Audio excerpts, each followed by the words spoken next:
hace 3 años yo leí un artículo en una revista francesa que contaba más o menos que el niño de Clara Rojas lo habían las FARC confiado a un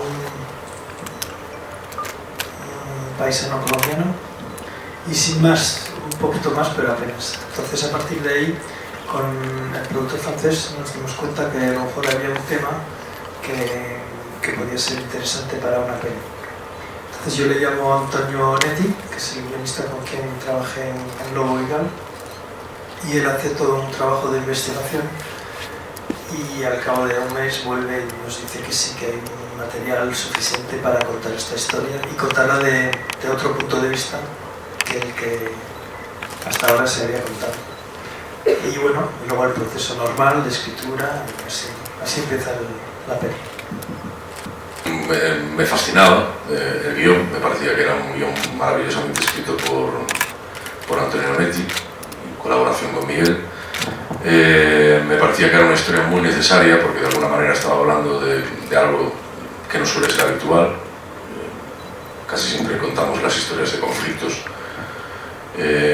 con los actores supuestamente protagonistas, que tienen más que ver en general con la parte política, y el lado humano, digamos, la realidad de los conflictos, lo que van dejando atrás, se cuenta poco, ¿no? Digamos que este guión era una especie de coche escoba que intentaba retratar cuál es la parte realmente dura y las consecuencias reales de lo que puede producir un conflicto armado, en este caso el conflicto colombiano, después de 50 años, ¿no? El personaje además me parecía fascinante, me parecía una oportunidad de oro para alejarme también de algunas cosas que había dicho hasta ese momento. Los personajes que había interpretado en los últimos años eran personajes de tipos bastante miserables, algunos incluso repugnantes, y esto era también la oportunidad de cambiar un poco de tercio, ¿no? que ya me venía bien y hacía falta. Y que esto se cuente al mundo, se exteriorice, para nosotros es muy reconfortante, ¿cierto? Porque esto siempre se ha querido tener bajo un paño allá en Colombia, nunca se ha querido mostrar la realidad de este conflicto. Además, esto es un homenaje a millones de víctimas, como decía Luis en algún momento, y también a más de 4,5 millones de desplazados. Un fenómeno que cada día ha ido ascendiendo en nuestro país, desafortunadamente.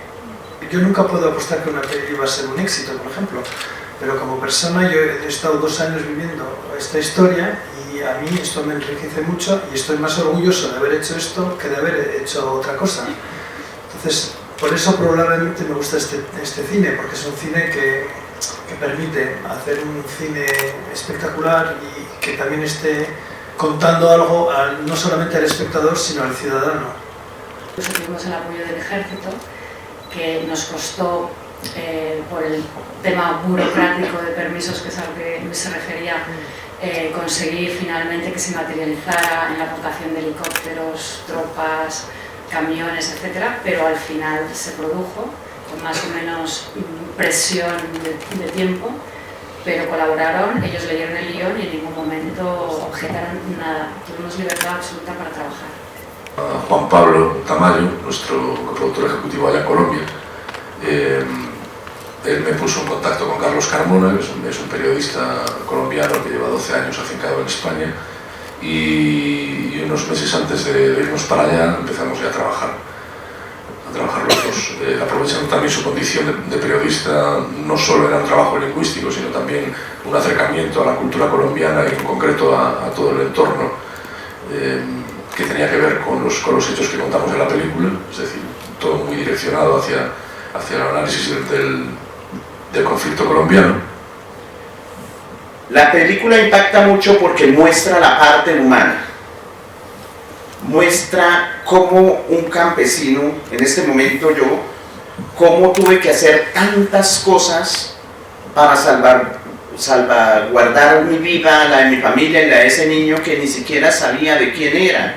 Todo lo hacía con un sentimiento paternal, un sentimiento solidario y muy humano, ¿no?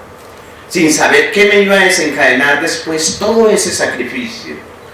También es una invitación muy clara a cada individuo a cada persona como tal. Siempre estamos muy dados a diluirnos ante el primer obstáculo en la vida, ¿no? A sumergirnos en la autolástima y creer de que hasta ahí fuimos, ya no somos capaces y bueno, que se nos llevó la corriente. Ahí claramente se demuestra que cuando se quiere, cuando se ama y cuando se lucha, se supera. No hay adversidad tan gigantesca que no logremos derribarla y sobreponernos a ella con voluntad y más que todo con amor.